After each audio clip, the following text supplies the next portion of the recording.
It's been an amazing past couple of days, and we've gotten to be in rooms together, learning and talking and growing, and hear from some amazing speakers, some heroes, and today you get to hear from some real-life heroes.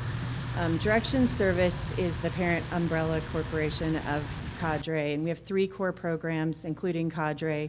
We have a counseling center that does a full range of outpatient mental health for folks who live locally, and we have a direct service program, Youth and Family Services, and we've been doing that work with families for 40 plus years, and I've been privileged to work for Direction Service for the last 18 of my years, and I've had no greater honor than being invited into a family's home to hear their stories and to talk to them about what's working and what's not working, and partner with them to think about how things might be different. So 3 years ago, we implemented the high fidelity wraparound supports in Lane County, and I was thrilled to hear that peer support would be included as part of that rollout, and that we would have family partners from local organizations and youth partners for our youth as part of that wraparound support. I was also a little anxious about it because I've seen peer support look a lot of different ways. I'm going to show you a video that drew me to Youth Move Oregon, now known as Youth Era, and why I was so excited about what they would bring to the table.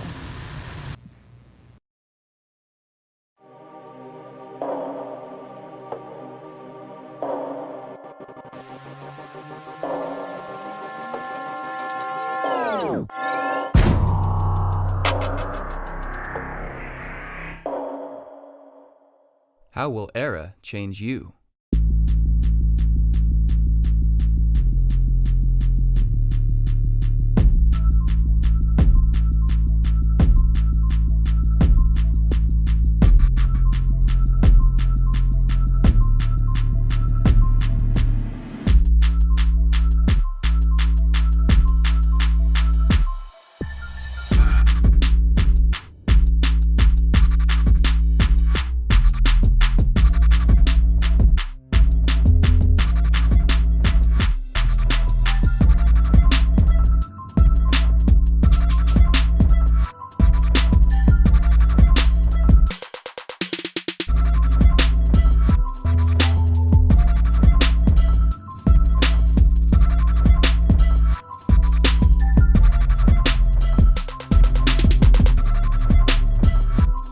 Once you're enrolled, you will choose one of 5 specialized paths toward becoming a powerful leader. Advocate for the oppressed. Stand up for the system oppressed. Architect next. Master the art of media activism. Vocal theory. Become a powerful public speaker. Leadership 1. Take the lead, collaborate, and motivate others. In Serve Us. Learn to use peer support to change lives.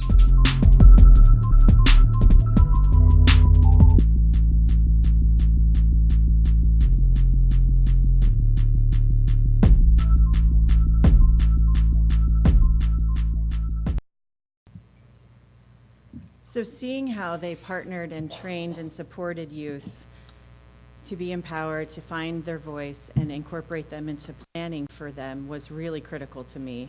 They are going through a transition, and I think that this describes a little bit of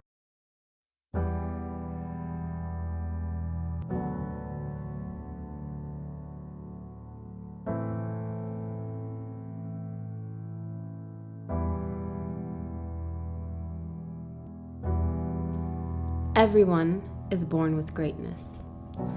The world presents us with impossible challenges.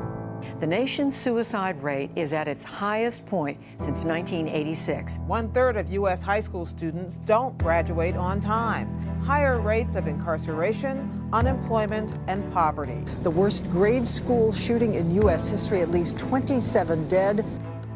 And sometimes those challenges mask who we are, leaving us in the dark. Empowerment isn't about saving someone or making them better. Empowerment merely washes away the darkness to reveal the light. Sometimes when you lose, you win. And sometimes when you're lost, you're found.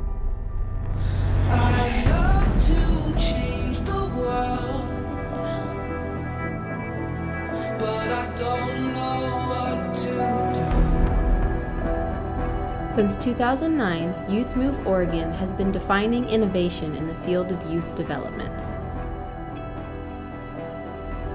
All good things come to an end, but the best never die. They transform. From a movement to an era, an organization dedicated to ushering in a new generation. So for you today, we have members of Youth Era to talk to you. Moderating our panel will be Jamie Farish, who's the Director of Operations and the National Technical Assistance and Training Director for Youth Era. Jamie.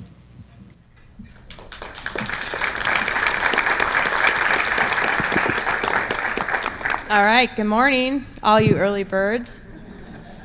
I just want, first of all, to say that not only young people in general, particularly adolescents, youth, and young adults, but also those that work with them, this is pretty early for us, right?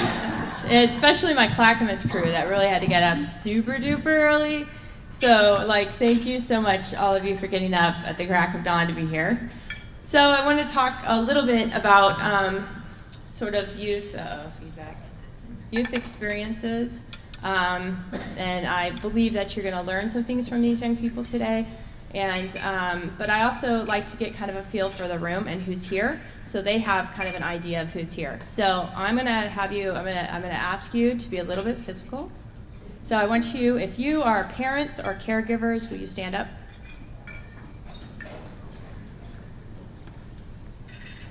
Awesome. Sit down. If you're an educator, so teachers, let's include occupational therapists, physical therapists, anybody in the school system doing education and helping young people, stand up. Awesome. As the youth like to call you, if you're a suit, i.e. decision maker, administration, principals, and higher ups, how many of you are here? Okay, you decision makers? All right, awesome.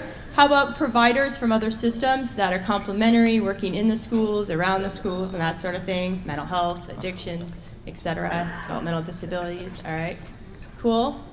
All right, I'm sure I probably missed a few people, but I think we've got a general idea about who's in the room.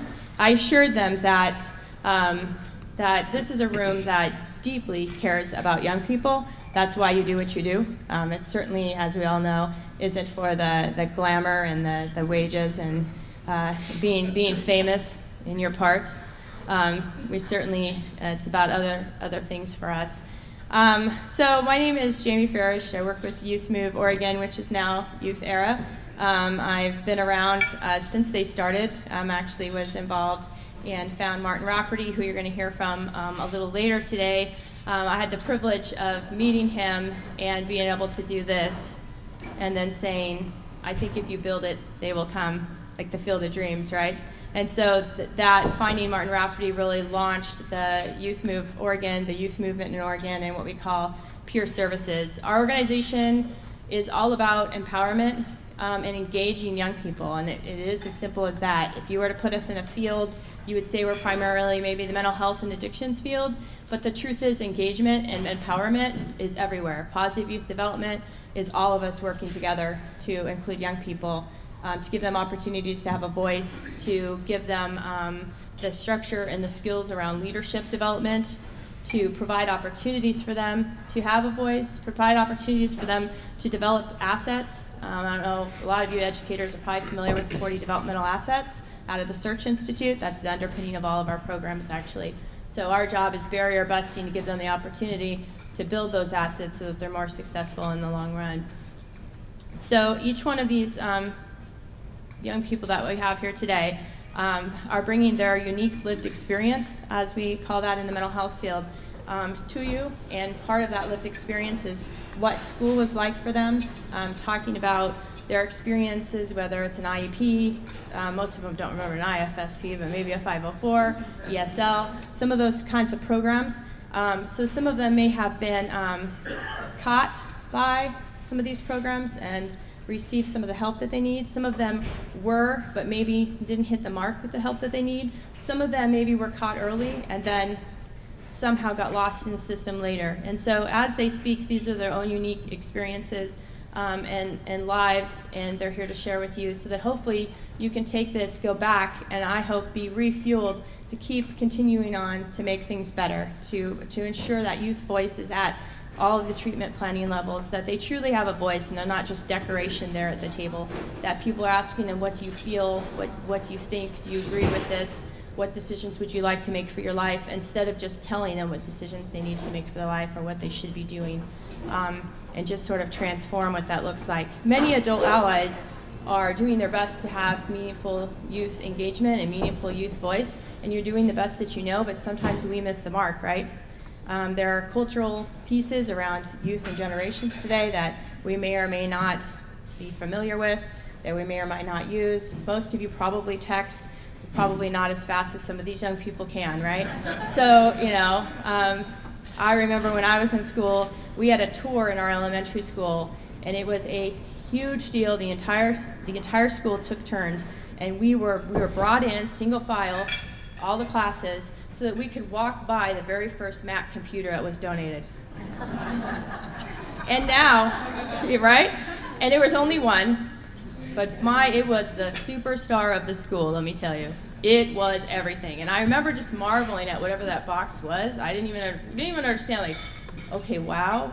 We're going past, but we still don't actually know what this means. I go home and I type on a typewriter. That's the generation like many of us came from. And now I work in a field where we're utilizing virtual reality to decrease mental health and addiction symptoms. That the number one platform where we help people that are maybe struggling with depression and even suicidality is Facebook chat, next is text, next is other forms of chat, followed by a call, and then in person is last, right? So we have some generational changes that have hit, whether you realize it or not, right? So at the organization, I'm probably not the most tech savvy out of everybody there, but I hold my own these days because you have to when you're working with young people, right? All right, so I'm going to go ahead and introduce, I'm going to let you know who's on the panel, and then we're going to take turns and let them just talk a little bit and share a little bit about who they are with you, and then we're going to have some prompts, and then at the end you're going to have a question and answers segment, so you can, if we don't hit something that you're curious about or wondering about, you can ask those questions at the end. All right, so our first speaker, Jesus Nunez. Those of us that know him call him Jesus. He is an 18-year-old youth leader with our organization. He was born in Mexico and currently lives and works in Beaverton, Oregon. He's involved as a youth advocate with Youth Move Oregon, now known as Youth Era, in Clackamas County. So he drove a couple hours to come see you. Next is Devin Reinflesch. He's a 20-year-old youth leader from Clackamas, Oregon as well. He's had IEPs and been involved in special education programs throughout his life. He is currently a youth advocate involved with Youth Move Oregon, now in Youth Era, in Clackamas County area. Then we have Liam June, and this is a change on your paper, in case you're wondering, because we had an illness. So Liam is 18 years old, from Eugene, Oregon. He has experience on wraparound teams and also has lived experience with barriers in the education system. He enjoys farm work, and along with that, helping animals and people. Liam is pursuing a career as a peer support specialist. Yeah. He's an 18-year-old from Salem, Oregon, who brings lived experience with mental health, wraparound, and wants to raise awareness about the benefits of having an IEP. Wow. It's a good thing you know who you are. Some days. Yeah. Okay. All right. We're going to go ahead and start with Jesus. Go ahead and give us a little introduction about yourself. My name is Jesus. I was born in Mexico. I came here when I was just over a year old. So my primary language was actually English, which according to my school system didn't matter because they put me through ESL and English learning classes 3 years in a row, even though I tested out of them every time. And I would go through these classes, and I remember the main thing that stood out to me is we were not allowed to speak Spanish in them. We were not allowed. Our teacher was an English teacher, so we would get in trouble if we tried to speak Spanish because she didn't know what was going on. Now, for me, it wasn't that bad because I did primarily speak English. However, for other youth that were there with me who did not speak any English, it was kind of hard for them to pick up on it when they can't even be explained what's going on in their native language. So that was a huge barrier for them. I kind of just went with it. I tried to help them out as much as I can, kind of, like under the table, giving them information in Spanish so they can understand it. And that's kind of where I began with my schooling. Now, I went through that spiral of getting in and out of ESL through most of my middle school. I actually do currently suffer from depression and stuff, and most of that manifested around when I was 8. Now, this manifested in the first people I decided to go and talk to were my parents, because as a child, you're like, my parents know everything.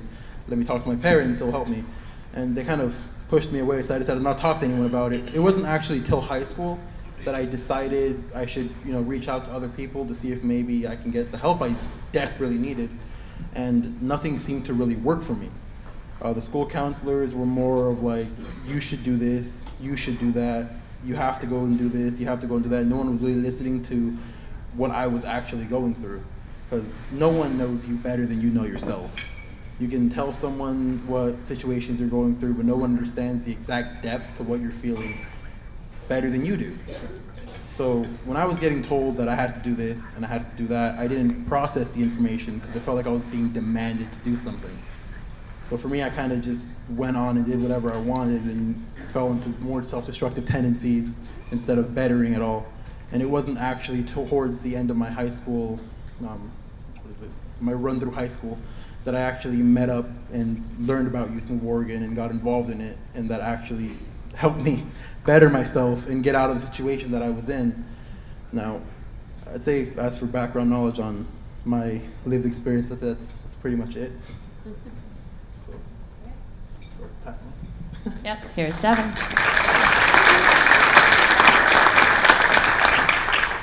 My name's Devin, and I would say I started school near Clackamas, and the first few things I learned in school is nobody really listens, and no one really paid attention to me. I got sorted into multiple different sections of IEP, and I had a writing IEP because I couldn't spell well. I couldn't read for the first 3 grades of schooling, at all. I had trouble with Dr. Seuss. Randomly in 3rd grade, I picked up Harry Potter and read the entire series. I don't know how. I was also sorted into behavioral IEPs and got into a lot of fights and got picked on. A lot of teachers kind of said the same thing, that I just need to do this will change if you do this. And it was just it's hard to explain directionless directions. I didn't know what to do. You're just telling me, if you be nice to people and just stop hiding in a corner and reading a book, then everything will change and get magically better, and nothing really did. So I fixed my reading. I never really got help with writing, and in 5th grade, I got sorted into a speech impediment class, similar to learning English, but it's more about pronunciation. And that whole class for the next 4 years literally did nothing. I did the programs, I did all the steps every morning, even at home. And the teacher wouldn't listen to me when I said I didn't understand how to do half the curriculum. And my biggest problem with IEP is even though I didn't know what I was doing and no one was really helping me, the teacher that ran my IEP, when you get sorted, they give a case instructor or something. And that teacher was my English teacher, and I really loved English because he let me read, and that would count for writing, because I didn't really know how to write at all, even though I was really good at reading. I couldn't write an essay, so I passed out on the Oaks programming and stuff. I aced everything, but I couldn't sit down and write an essay. I couldn't think of stuff. I couldn't do topics or anything like that. Anyways, the teacher was great, and I loved that class. I did well, but he was always busy, and he wouldn't help me with my IEP. He wouldn't help me buffer into speaking with the language instructor, because teachers, a few of you in here, get to school 30 minutes early and more sometimes, and stay after school late an hour. But in that extra time of non-school time, you have billions of tests to grade and everything like that, and I just felt like there was nothing he could do, even though he was a great friend to me, because I had no other friends. There was nothing he could do because he had like 17 people on his case, and also he had all the teacher stuff. So I feel like the best thing that could happen is maybe have someone actually that be their job is to run IEPs and basically just listen to youth and help them with what they're talking about and try to understand what they mean.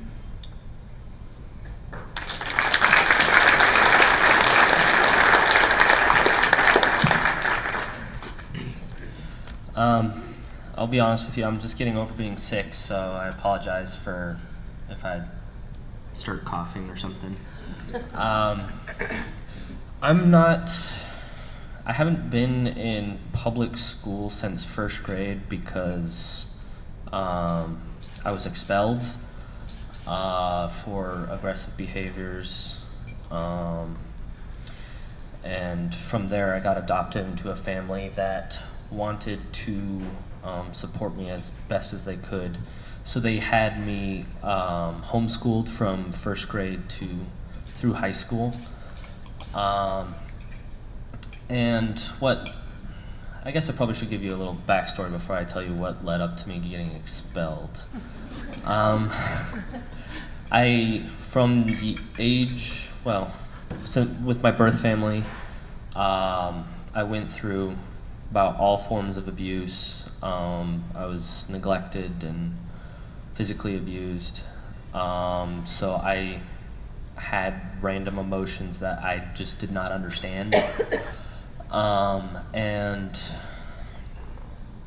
so in first grade, I told one of my best friends that I had a crush on one of the other students, and the next day he was kissing her. So I got a little jealous and I kind of wailed on him, and apparently they put the whole school in lockdown and escorted me out by police in front of all the students sitting in the hall. And I just think that could have been handled way better. I mean,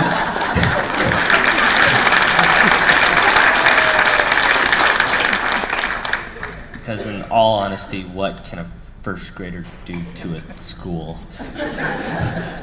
So, and from there I was expelled. And the only other real experience during school was I would have kind of anger fits and like miscommunications that would cause me to essentially see red and not be able to think straight and control my feelings and actions. So I would often be bullied. I would bully because that was really the only place I could really find control. I'm not too proud of it, but yeah. And then in high school, when I actually graduated from the high school program, I went to get my credits to get my degree, and for some reason my credits wouldn't transfer.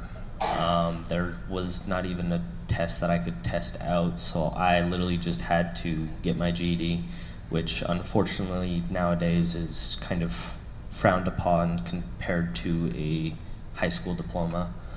And that's really all the experience I have when it comes to schools and stuff. So.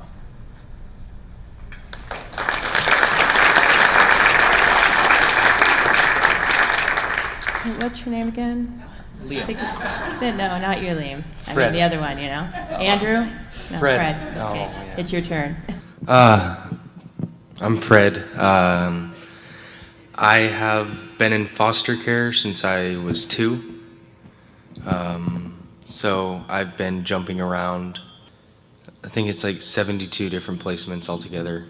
So I've been to so many different schools. Hold on to that. I've been to so many different schools that I can't even count anymore. It's just kind of been a rough ride. I'm always 2 steps behind all the other students in the class because throughout schools, if you're in one school, you start learning in like kind of a smooth, like, I don't know how to explain it, but I was jumping around to different curriculums, to Algebra 1, back to pre-algebra, because some schools went further ahead than others, and then so it was just really, it was a mess. So I ended up getting an IEP because they were trying to figure out a way that they could help me get away from the feeling that I don't fit in, because I didn't. And it was tough because everyone kind of looked at me like I wasn't as good as them, or I didn't know as much, because I didn't. And so that's always been a problem for me, because I haven't had just one family. I've had so many. I just started talking to my mom again, my bio mom, after 16 years. I ended up going to a tutoring place where, there by luck, my tutor was actually my sister. So that happened. And I went into the bathroom, and my CASA actually started hugging my tutor, and I was just like kind of freaking out because I didn't know what was going on. And then so it was my sister that I haven't seen that I've never met. But yeah, so it's been a rough ride.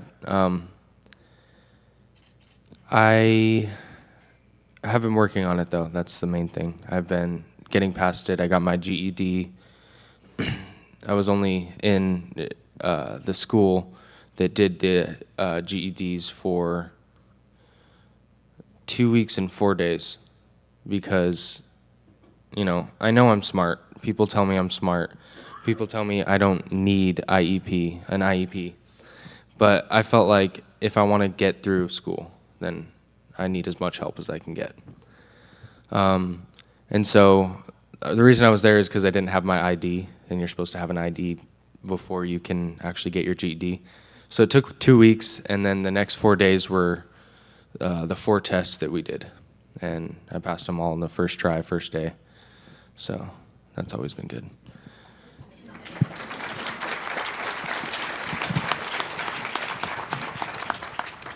All right.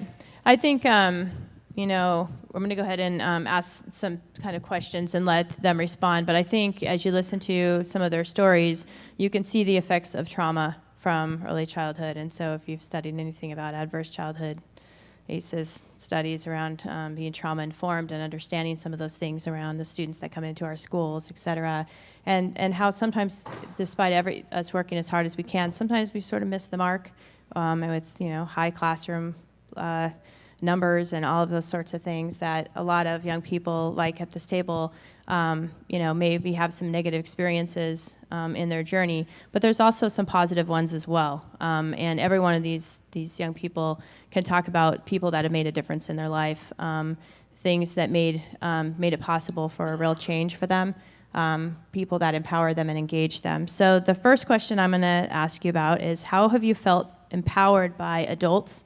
What did that look like for you, and what kind of a difference did that make for you? Well, empowered by adults, I actually, there was a teacher I had growing up. Her name was Miss Washburn, and she was by far my favorite human to ever exist. Now, normally, growing up, most of my teachers were kind of just, do your work, you're good, I won't really look at you for too long, you're bad, I'll stare you down all class.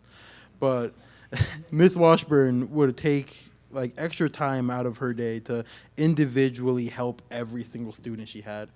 Like I've always been really good at math, but I always really struggled when it came to like, writing or spelling more than anything. So she'd sit back and like help me out. I can come in like during recess and get like extra tutoring on like, spelling and different writing techniques and stuff. And I think the greatest thing she did, she actually moved up to teach a different grade just to get me as her student again. So I had her in 3rd grade, and I go into 4th grade, and lo and behold, she's my teacher again. And I was like, nice, a teacher that works. And I don't know, it was great to me because that was the first instance in my life where I felt like someone genuinely cared about me and cared about my education and wanted me to succeed because she knew exactly what I needed to succeed. That's it. When it comes to actually being helped and empowered by a teacher, I have a few examples. Mostly in middle school and high school that I went through. I didn't end up graduating. Middle school and high school, I had a different teacher for each class, obviously. And normally, I always stuck with teachers that I struggled with. So like English, I couldn't write. So I had a teacher in my middle school named Mr. Clark. And he would always let me sit in the front of the class. So when he would teach something, he could help me explain it to me. I normally got stuff right away, and I've always been told I'm really smart and I could just pass stuff. But my behavioral problems or anger I'd get mad and leave the class or get into a fight and get sent to the principal's office or something. So that's where I struggled because like, oh, you went to the principal's office last Friday, you didn't get to do the test, now you have a C.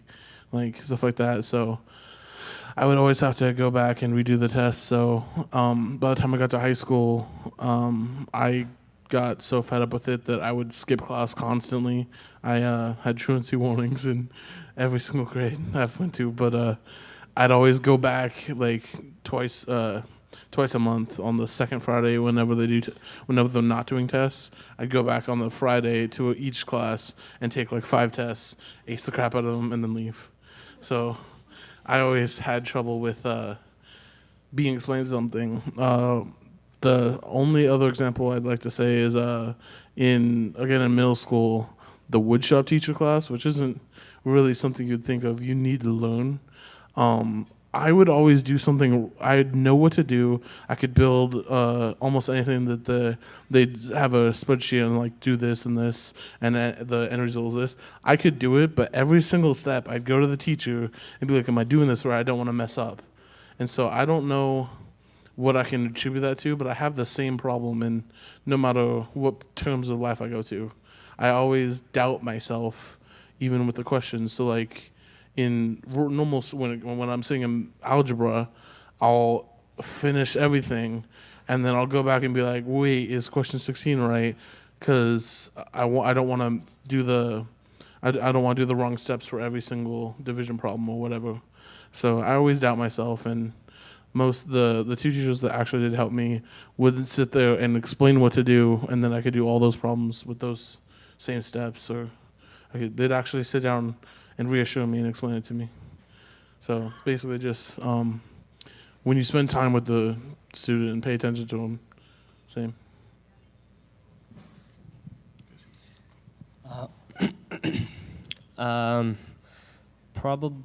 I hate to say this, but I don't really remember what the teacher's name was from first grade. But it was definitely my reading and writing teacher.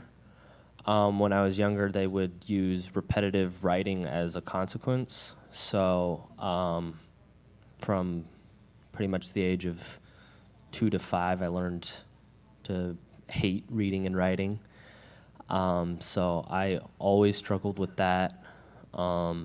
And in first grade with that particular teacher, I was getting A's and B's constantly because I actually was understanding it. And then after that, I probably was lucky to get a C because there was like, they would not help me because I moved up a grade or they had 2 sections per grade.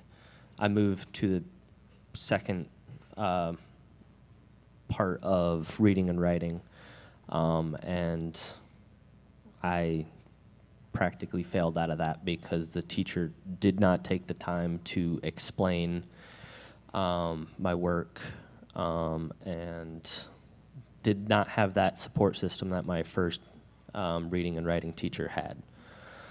And then I also have to give a shout out for my mom for for taking the time every day to teach me everything from English to science to math. So yeah. I really don't remember the teacher's name either. It was like it was first grade. Or it might have been, no, it was elementary school, Lava Ridge in Bend. Our principal, at the time, don't remember his name. It was a while ago. So whenever I did get into trouble, I was sent to his office, and instead of making it to where I felt like I was being punished, he would actually make it seem like he would do little things to like make me feel like I'm actually wanted in the school. Like he would teach me a few things. Sometimes like he had a bowl of candy once in a while, some of the best Reese's Pieces. And so he was always there, but then it kind of backfired on him because I started getting into trouble more so that I'd be able to go to his office. And so yeah, that's mine. I think that brings up a good point that we hear from a lot of children, youth, and young adults. In fact, I'm the mom of a son who experienced some special needs around mental health, and also was on an IEP. And I remember, even as a little guy, he always knew whether or not people liked him. He always knew. You can't fake it. And so a lot of times when we talk with children, youth, and young adults about, who are the people that made a difference in their life, who are the people that helped turn things around, or who are the people that they like or that they think believe in them, and it's that genuine care. It's that ability to really see past the behaviors, to see past the challenges, and to connect with who they actually are, not what they experience, not what their challenges are, but who are they as a personality. And as a parent, I always knew. I'm in my radar, right? Like parents out there, right? Do we not know whether or not somebody likes our kid like in about a millisecond, right? And I was always kid, like you don't even have to like me, but like I just, it was so important that you see who this human being is, not what their challenges are, but who they actually are. And the power that simply knowing and appreciating, somebody and seeing through the trauma, seeing through the pain, seeing through the challenges, seeing through the disability to see the ability that's there, it makes all the difference in the world, right?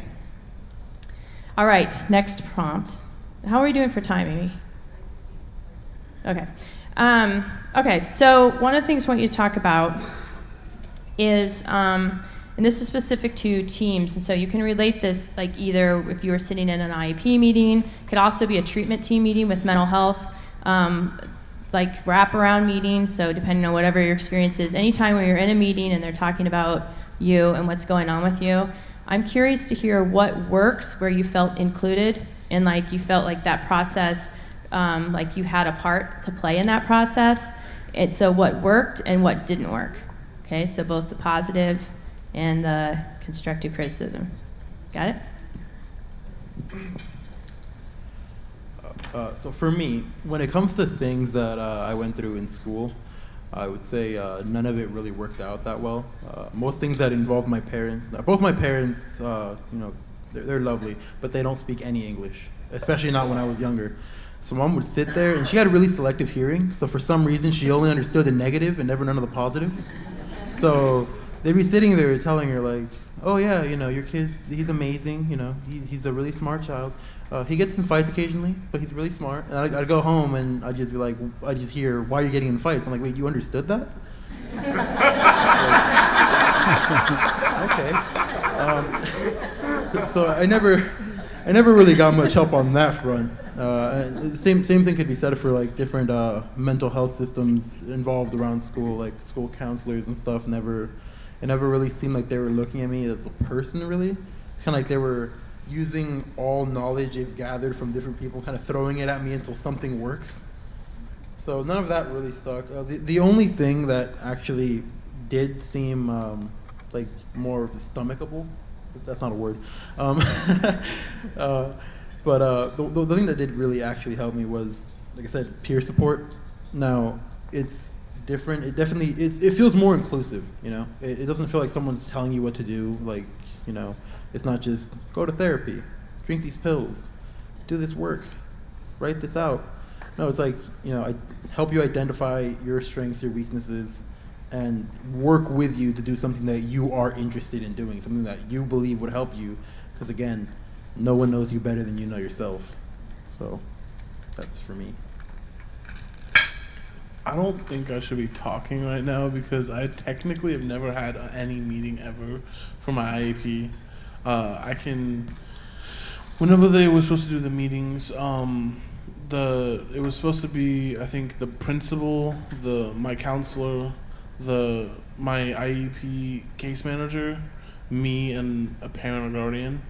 Well, my dad was never in the picture, and so he could never be there. And my mom was quite abusive when I was younger, before I left her care when I was 13. So towards the end of middle school, I left, and so a few things changed, but all of middle school and behind, so before high school, I never got to go to a meeting because, one, I wouldn't go because I'd leave school, go home and not go back to school at like 5:30 to do the meeting without my mom. So the meetings never happened. I can think of two conversations in a hallway with my counselor, so things would change. So like, oh, take me off of this. I always wanted to leave the speech IEP because I'd go to the speech impediment class and nothing would change. And I was like, I'm missing English right now, getting a lower grade to come to this room and waste my time with this person. Like, why? I'd rather just stay in English class and get, like, actually do the test or whatever, That was before I started skipping. Other than that, I really can't think of any other meetings I was a part of. The two times I actually had to change something, my counselor never asked me what I wanted to do or how I could actually be helped. They were just like, we haven't had a meeting yet again, so we can't change anything. You're still on behavioral and writing.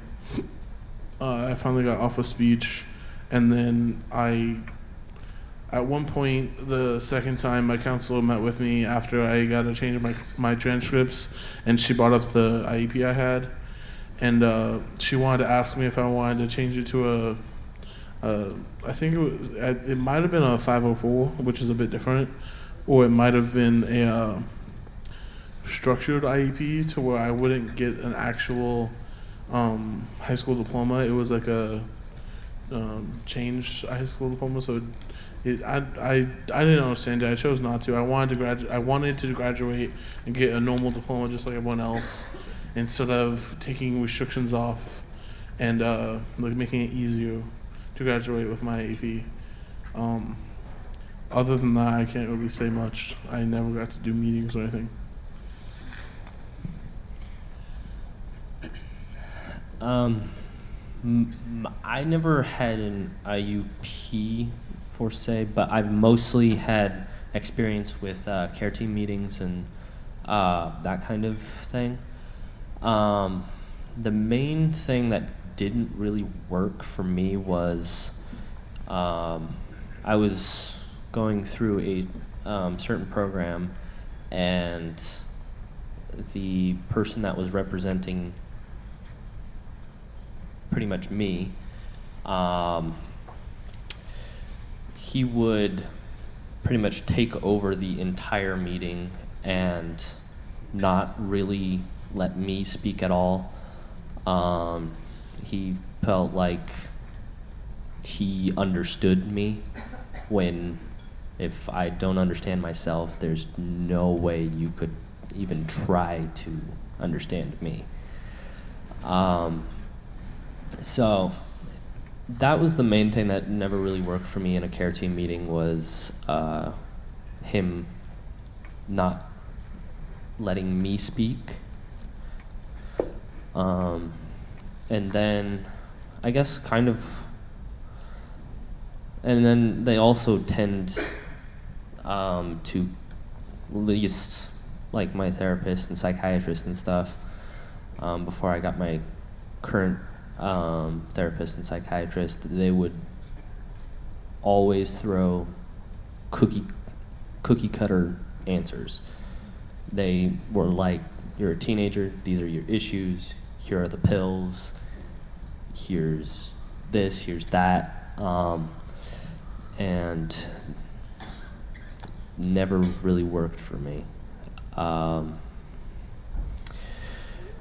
And I guess what has worked for me now, after turning 18, I was no longer able to be in the program that where the guy was taking over the entire meeting. Now I pretty much run the meeting. I bring up all my concerns, all my goals, and explain kind of what has emotionally been going on for me in the past week, what things are coming up for me, and just a general respect of my experience and understanding that I'm really the only one that can understand who I am and what I need.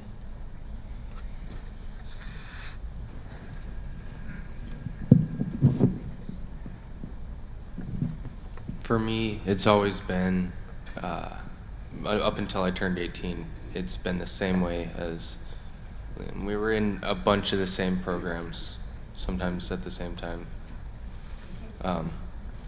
And so the one before I turned 18 was the same way as he was describing it. Sometimes I wouldn't even be in the meetings because the therapist was just talking to my caseworker. And so a lot of times I wasn't a part of that. For my IEP, depending on what school I was in, I had probably like 2 meetings, pretty much each school. And they've a lot of times have focused it on me but not gave me a chance to vouch for myself.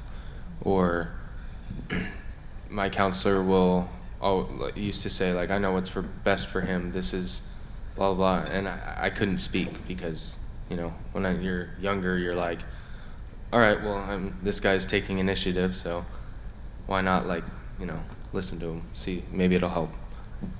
And now that I'm 18, the program that we're in, I am able to basically give my 2 cents, give my everything that I've never been able to do before, and it kind of gives me hope that, the future is gonna be better than my past, and that I have something to move forward to, and it's not just like because I used to get in a rut. I used to go backwards all the way to the past, and I would just shut down. So now that I know that I can actually be myself and do the things that I know that are best for me, it's really helpful. All right, thanks. I know Devin brought up one of the challenges I know that I've experienced being a part of the education system, but also heard from many youth and young adults, is that challenge of pulling them out of core classes to receive the special education help, which sets them further behind in their core classes, and they don't want to leave, but they need to leave, and that pull back and forth challenge. Yeah, it reminded me when you talked about that. All right, so now I want you to think for a minute. If you were going to give advice to, say, a room full of decision makers, teachers, parents, providers, all the people that can help other kids, maybe younger, little kids, elementary school, middle school, high schoolers, those that are, living the struggle, what advice would you give them now, based on what you know in your own experiences, to make a difference in the lives of the young people that maybe they don't understand everything? Maybe they're trying everything they know, but what advice would you give them? This is your chance, guys. Now, mine comes from a series of traumatic events, around the school system. Now, neglect is really prevalent in the school systems. Youth are often asking for help and no one knows how to help them, or they, again, assume that they know more than they do about their issues. So for me, the main advice I can give is just listen. You don't have to be Superman. You don't have to swoop in and save the day. All you really have to do is change it from here's what you need to do to what do you want to do? Like what is it that I can do to help you achieve your goal? Instead of trying to set a goal and telling them to do it. That's really all I have. Right, there's a lot, but well, the one thing I can think of is the example I was using is in middle school. I got pulled out of math class that I was failing in, because at like 2:15 every Wednesday, I don't know, but yeah, pretty much 2:15 every Wednesday, the speech teacher shows up, and that's when you have to go. And at 2:15, I'm always in math because it's third period or whatever. That's just an example, but maybe make the speech teacher work all day, and then pull the kid that needs to go to speech out of study hall, or the class is getting an A in, not an F in. Yeah, like, oh, you're fine in English.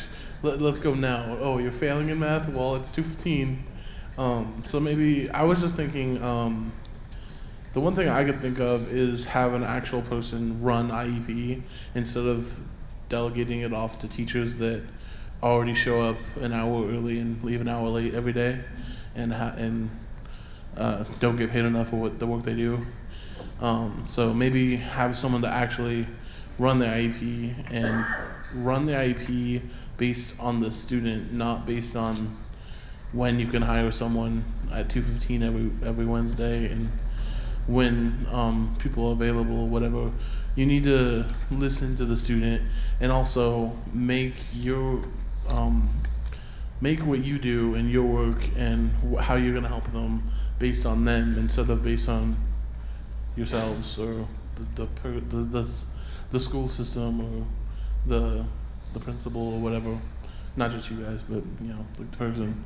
You got to listen to the student and actually help them. I guess probably what my advice would be kind of related to what happened to me in first grade. I know that there's protocols that you guys have to go through, but in all honesty, at that point, if you guys would have just pulled a therapist in, or someone I could talk to or just sit with, because at that point in time, I wasn't really probably wanting to talk. I just wanted somebody to be there, instead of, I feel like there should be exceptions to protocols when it comes, like if it's a sixth grader and they're freaking out and trying to kill their best friend or something, yeah, that's about when you might want to put at least half the school in lockdown and, but there should be exceptions to the protocols because the whole school in lockdown for a first grader going through pretty much everything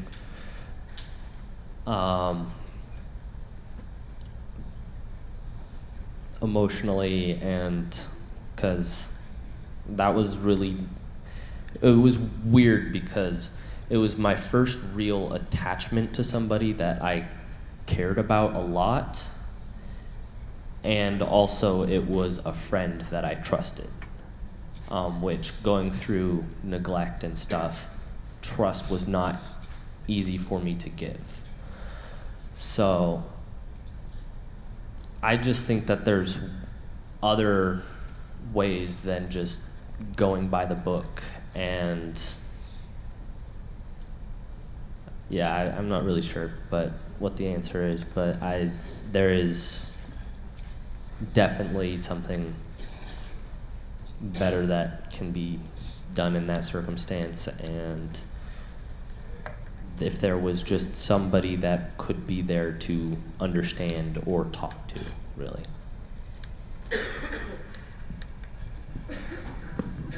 I think you're underlying too the importance of understanding trauma-informed care and working to reduce trauma in many situations in the school place. You can see, how old are you again now, Leon? 18 years old, and what seems to have one of the most profound impacts on him that he's talking about, first grade, right? Like, this stuff doesn't like just disappear. I mean, I don't know about all of you, but I can still remember grade school being bullied. I can still remember the teachers that didn't like me, the teachers that did like me. That stuff sticks with us for a lifetime. So I think what you're trying to say is, let's look for trauma-informed approaches and way to reduce some of that trauma, and to remember to ask what happened to you rather than what's wrong with you. And in this case, a whole lot was happening to him, had happened to him in that situation. So, Fred? Mostly it would be, I feel like schools focus, like you said, on numbers, and that we're not numbers, we're human beings that, you know, when you're that young, when you're really young, you know, you might not know what's best for you at the time, but in a way you do, because they don't know what's going through your head. If you're not talking, you know that maybe it's best that you don't talk.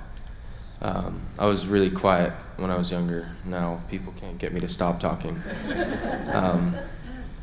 So that's something that has me thinking like that people should be able to make their own decisions, especially at a certain time in their life. When you first start becoming a teenager, so 12, 13, you start to understand more right from wrong, what you know about yourself. And, you know, you might test the waters a little bit. I know I did all the time. But I feel like we should start there, of being able to make our own decisions for our care, instead of making it seem like 18 is the age that you start, you know, learning how to do it yourself. Because I know for me, I didn't learn how to become an adult until I was an adult, and that just messed me up because I didn't feel like I had the right skills. And now I'm learning, finally. But I feel like there should be a class on that. You know, Adulting 101, yes. Yep. I would like to see that because it gets you ready for the real world. You know, it gets you ready for what's after high school. Because there was Crook County High, very dramatic people there.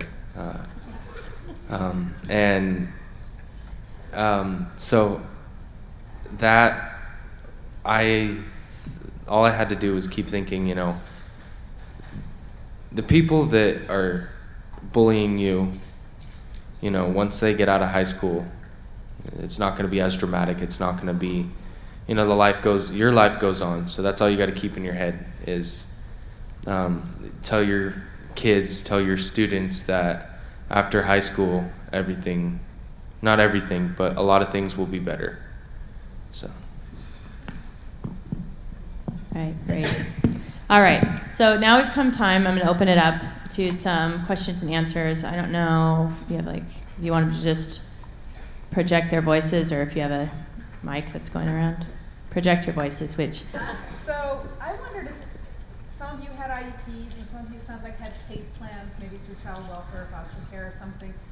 Did anyone ever sit down and explain why you had an IEP or teach you as part of your IEP about how to be an advocate for yourself in that process? Absolutely not.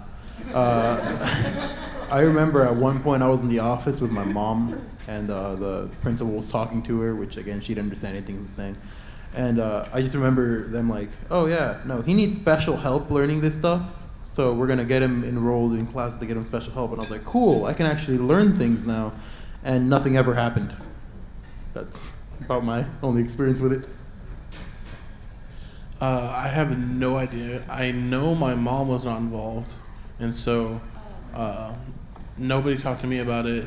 I remember one day in 3rd grade, they just was like, they pulled me out of class. I was, it was actually funny. I was the one of the students that was walking to the projector and writing with a Sharpie on the thing to solve a problem, and somebody walks into the classroom and was slips quietly to the teacher, and is give us a little pink note that's pulling someone out, and that's how my school did, at least. And they were like, oh yeah, Devin. I was like, where am I going? What did I do? But yeah, it was Devin. But no, I was answering the question, and then it was awkward going back to my seat and then going back to the teacher, and I was sent to a speech therapist. And I was like, I have no idea what you're talking about. I think you're the wrong person. I was literally just surprised. So I don't even know how I became onto an IEP because I didn't have a case manager. It was literally my principal and the counselor, I guess, but yeah. I agree with pretty much everybody here that no. Not until I was about 16 and I was going to Chemeketa through their GED program, did anybody even talk to me about what the plan was, why I was needing that extra support or anything like that. Again, that's a 4th no. It seems like out of all the schools I've been to and the schools that they've been to, that there would be at least one yes out of that. That someone would tell you what is going on, because when you're younger, you're like, you don't know. You get really anxious. You don't know why. Like Devin said, getting pulled out of a class for something that you haven't heard about. Yeah. And so, yeah, no, we haven't been told. Still haven't been told. All right, next question. Yeah. It sounds like each of you have had significant struggles, but yet you are resilient enough with the help of some colleagues and peers and helpers. Could you describe what you're doing with the ERA movement in your role now? Okay, so the question is, despite all the challenges that you had in your life, here you are, you're resilient, awesome leaders. And so can you talk a little bit about ERA, Youth with the Organization, and leadership in general, and what you're doing now, and maybe even what you hope for the future?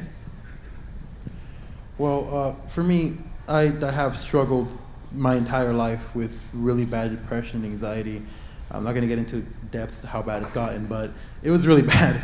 As of now, currently, once I managed to overcome the issues that were plaguing my everyday existence, I decided to devote the rest of my life to using my struggles to help others going through the same thing, because no one deserves to feel the way I felt growing up. No one deserves to not be heard. No one deserves to have to struggle in silence their entire life. So for me, my life is worthwhile if it helped 2 people. As long as someone got, someone gained positivity out of everything I went through, then it was all worth it. And moving forward for me is using everything that I've been through, using all the skills I've picked up to help better the lives of other youth and other children that are struggling the way I struggled, because sadly not everyone can say that they triumphed, that they made it through to the other side like I can. And I really want to make sure that everyone knows that there is hope, that they can make it through.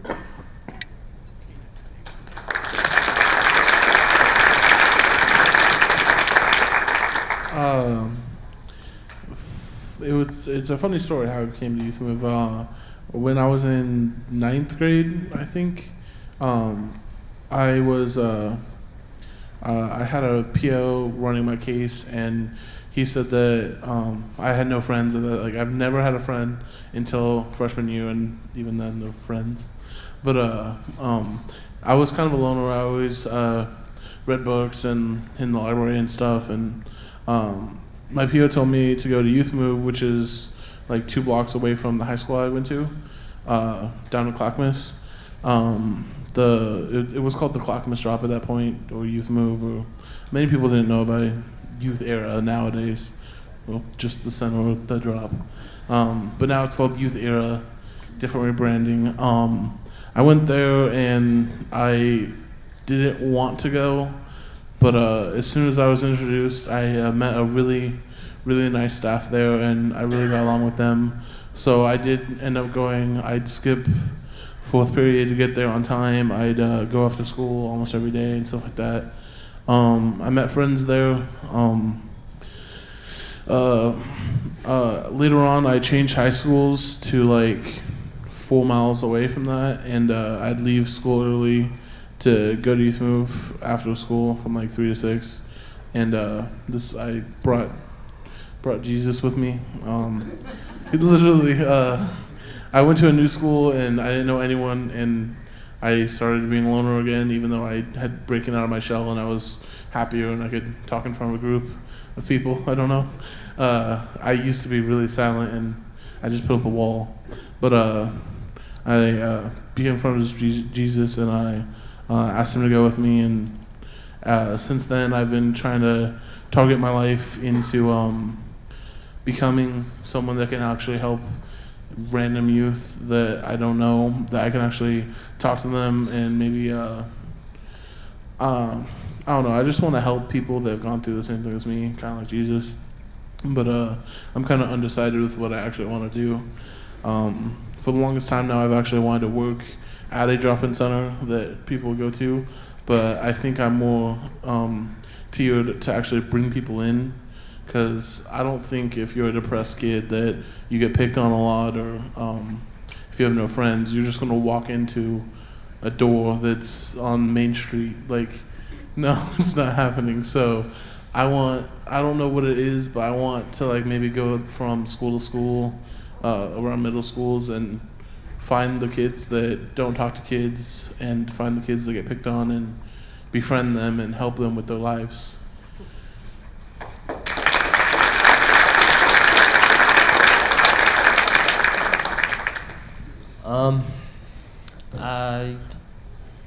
I pretty much got introduced to Youth Move or Youth Era through the program I'm currently at, which is helping with housing and transitioning into adulthood.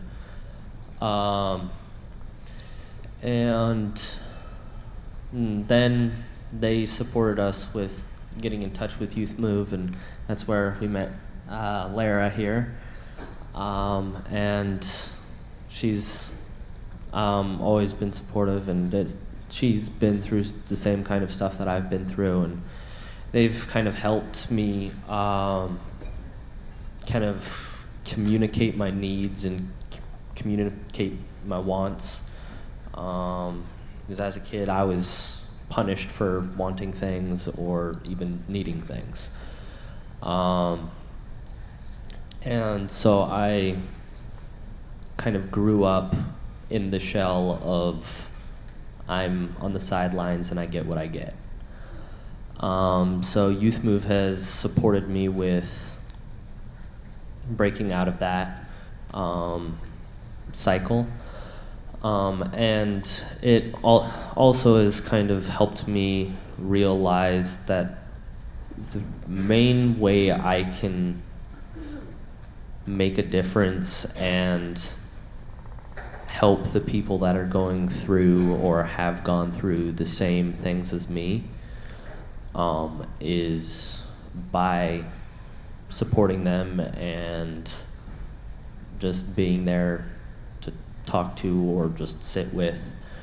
And that's actually one of the main reasons why I want to become a peer support, is because I'm not too great at public speaking.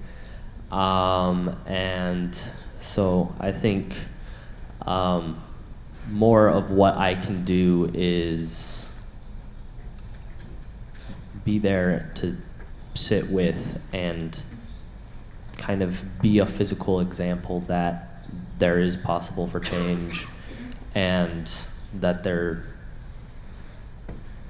it's not just you going through it and suicide or cutting or all that stuff. That's not the right answer to reach your highest potential.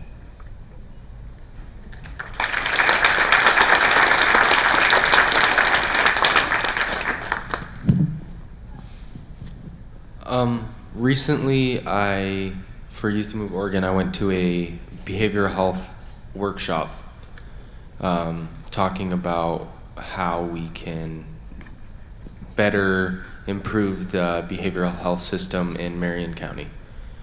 And I also applied for the board of it, for the behavioral health board, because I feel like, people our age should be a part of that, because we have a voice. We need to actually use it instead of just kind of minding our own business about it, because there won't be any change if we don't stand up.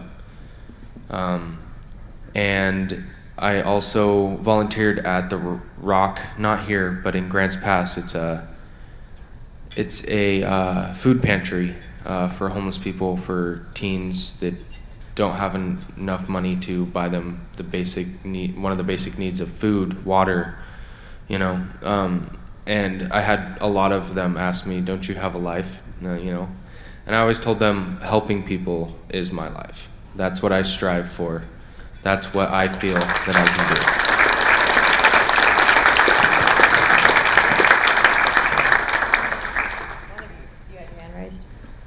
Okay, so the first was appreciating the awesomeness at this table, and the second piece was an inquiry around cultural responsive and linguistic competency, and whether or not Jesus in particular, there were interpreters that are available for his parents, and if so or if not, how that affected him. Well, I can say that I have had a couple interpreters, not as many as I would like. I've been through, I'd say, well over 20 schools. Growing up, we were constantly on the move, a very nomadic lifestyle. And I think I've only had about 3 schools that actually had interpreters. Those, luckily enough, were the schools I stayed at the longest. But it's difficult. They don't usually let you be the interpreter. And when they do, they kind of they think you're lying to your parents. They don't think you're going to tell them the truth. Like, if you got in trouble, they expect you to sugarcoat it so you don't, get grounded later.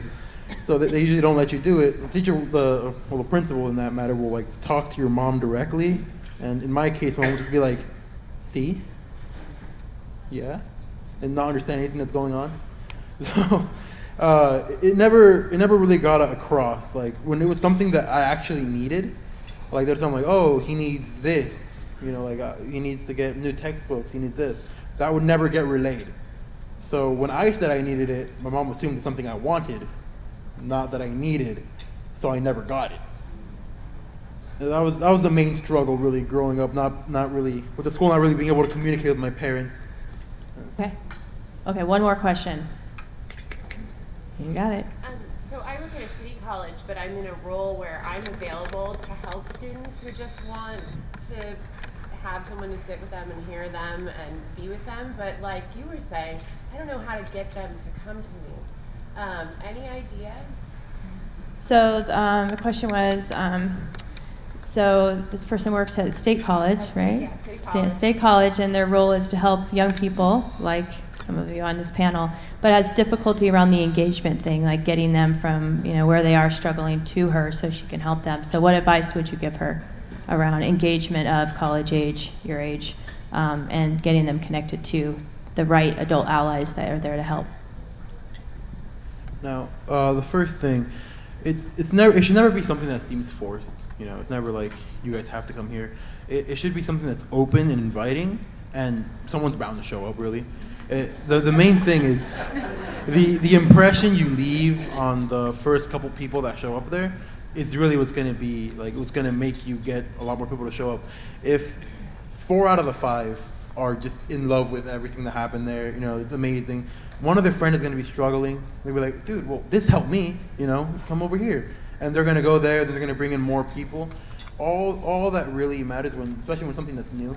When a school implements a new program, they usually tend to force people to go into it. Just like kind of leave it there, like little notes on walls, like need help, I'm here. And people will start showing up, and I'm sure you're great. You leave a great lasting impression on them, and they will definitely, bring in more friends to kind of get the service. That's another thing. I'd actually hit on the biggest part is personality. If you, like, in my example, in middle school there was an after-school program. I don't even remember what it was called, but the only thing I remember is I'd stay after school because I never wanted to go home. I was abused when I was a kid, and I didn't want to go home, so I'd stay in school for as long as I could. There was this guy named Cage, which was kind of awesome, but he was really nice, and I just ran into him at in middle school at lunch. The 7th graders would be eating, and the 8th graders would be at recess, and then switch. Well, he would normally always go with the 8th graders when I was in 7th grade, but he was running late one day, and so everybody flocked him because no one got to hang out with him because they were all younger, and until he got into 8th grade. Everybody flocked him, and I was like, what's happening over there? And I was always a loner back then, so he walked up to me and asked me if I could sit there because it was like the only empty table, so he wanted to sit there so everyone else would follow him. So I moved, and he's like, no, you don't have to move or whatever, and he was nice to me. And so after that I went, he asked me to go to the after school program or whatever and offered it to me, and so I went and I liked it and I started going to that. The only other thing I could say, it is really hard to get people to go to anything you offer. I know Youth Move has the tactic of offering food. Yes. But, I got that. But honestly, I don't know, because those people out there that really need help, that might be suicidal or constantly get bullied and need a way to make friends. Like, it's easy as soon as you do one thing, like the way I met in Franklin, I knew nobody. I went in fresh. I had classes, didn't talk to anybody at all. And the only way I broke into that school is I started playing Magic. So I got into the node group and made friends there. And I brought GS over to Youth Move, and he didn't want to go ever. But one day I was like, we're going. He's like, and since then he's been going forever. But other than friends telling you, hell, go to this, which is that example, I can't think of anything. It is hard, but there needs to be a way to find the ones that are really struggling. But I do warn caution on just inviting everybody, like that after school. Everyone else is flocking him. I don't want to talk to him because everyone else that picks on me is around him. and that's bad. So, and also in a program, if everybody goes there, someone that picks on me is going to go that I don't want, and I'll be discouraged, even though I really needed it. And so that's going to relay every school you go to. If the suicidal kid that's going to, I don't know, like do something really negative, if they could just talk to someone and make a friend, they could then make more friends, and you'd fix a horrible situation from happening. But you can't if you just invite everybody. Not everybody's struggling. Not everybody needs a certain thing. I know a lot of schools just want to offer something like, oh, after school there's a lunch special, and then you guys get to hang out and get help with your homework. Well, a lot of people are getting A's, and they go there to hang out and get food and hang out with their friends. Well, I'm actually struggling and I want help, I'm not going to go there if there's a bunch of bullies.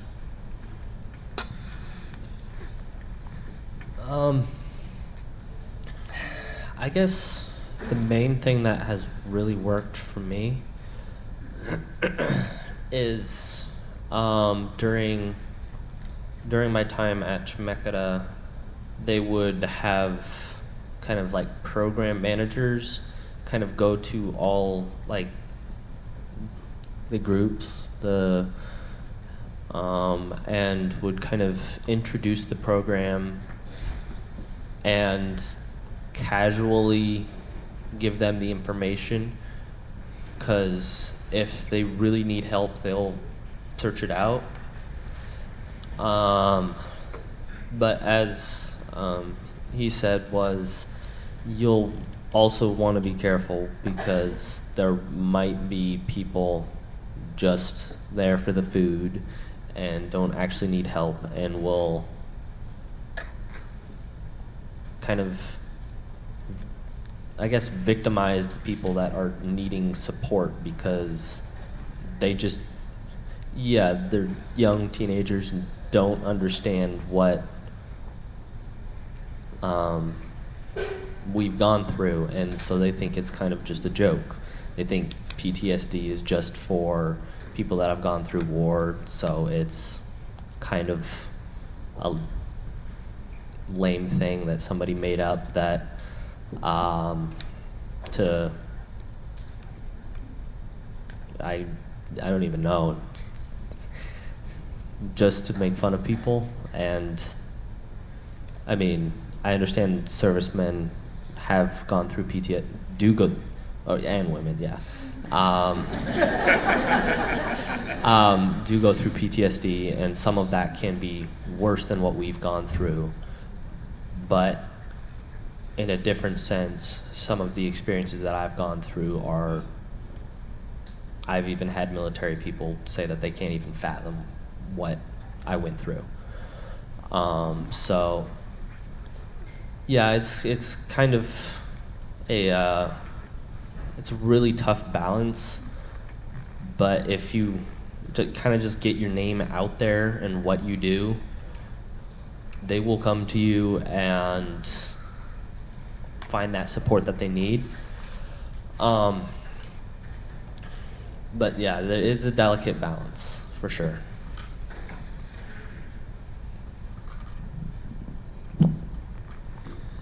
Too bad you can't just put some money on a fishing pole and lure them in.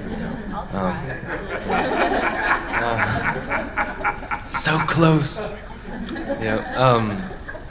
But I think, because it was hard for me to seek help because I was always quiet.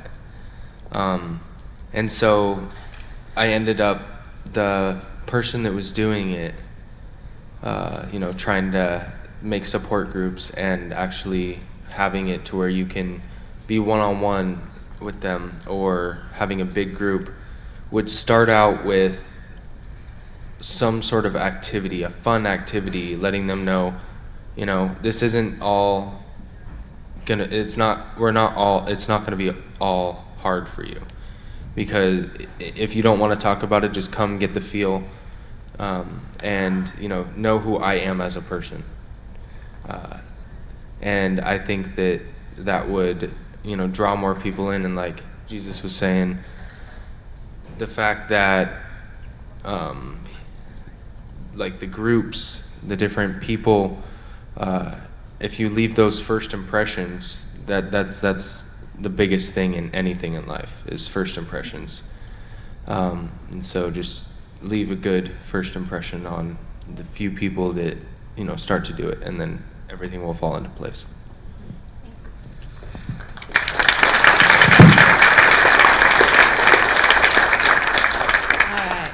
So this concludes the time that we have for our panel. I think I would add on that we have drop-in centers throughout the state and actually in some other states as well. So there are a variety of strategies, but number one way that we fill up our drop centers and connect is actually word of mouth. So utilizing events, utilizing social media, thinking in a culturally responsive way to the generations that you're serving, and then how to kind of draw them in. It's not always about come and get help or come about get support. Sometimes it's about come and experience this, and while they're there, connecting with them. But you can see the power of peer support not only within each of these young people and the difference that they're making in the lives for each other around being natural supports and things, but also the many youth and young adults that they're actually supporting in their life each day, whether it's social media support, at school, at drop-in centers, and the community. This is the way. So it's like utilizing what we would call our future, but I would say you're already behind because they're already here, right? And so utilizing these young people to get that word out, and then just genuinely caring, that's going to come through to them when they meet you. So thank you so much for the privilege and honor of having all of us here and listening to these young people. I truly believe our answers for the future to solve the problems and the challenges that we have in any system, regardless of what system you work in, lies here with our youth and young adults working beside adult allies to solve the problems. And we listen to them, and then we work together towards solutions to make a meaningful difference in the lives of youth, children, youth, and young adults as well. So thank you.